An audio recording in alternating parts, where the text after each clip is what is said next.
We're talking about fourth shots for some people here in the United States. Israel already doing it. Maybe, in 3 months we'll talk about fifth shots. Meantime, there are billions of people who have not gotten their first shot. How do we fix that?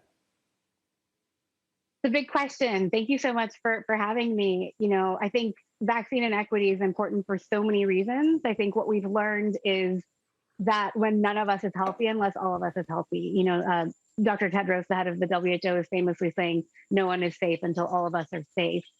And as a healthcare founder in Bangladesh, which is the 8th most populous country in the world, I've seen firsthand how underinvestment in healthcare infrastructure has been the trend across emerging markets prior to the pandemic. And I think vaccine inequity is just one example of that.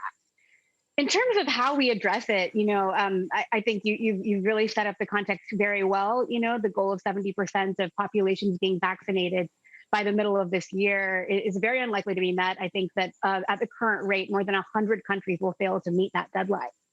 This obviously matters for humanitarian reasons. I think that's the most obvious reason that we all can point to. It's not fair that citizens of less wealthy countries are not getting access to vaccines.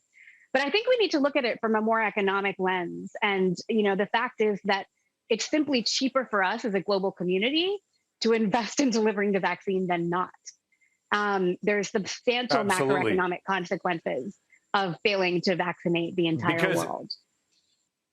Yeah, it is. And what we have learned, Silvana, if nothing else, is that an airborne virus doesn't care about borders. They don't care about you're in that state, you're in this country. We don't care. Some of these variants will originate wherever they can in generally a lower vaccinated population.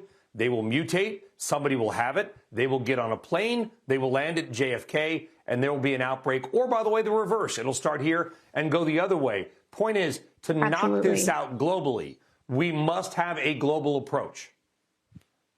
Absolutely agreed. And I think, your point is an excellent one in terms of the fact that lower vaccinated populations are more likely to develop variants. But it's also true that simply the fact of having lower vaccination rates across emerging markets has economic consequences for developed economies. There's a study out of University of Maryland, actually, that estimates that 3% of GDP of pre-pandemic advanced economies is the potential cost of not vaccinating. And that's not just because of variants, it's because of a reduction in export markets. It's because of supply chain issues that we face all over the world. And so advanced economies have a direct economic interest in achieving vaccine equity.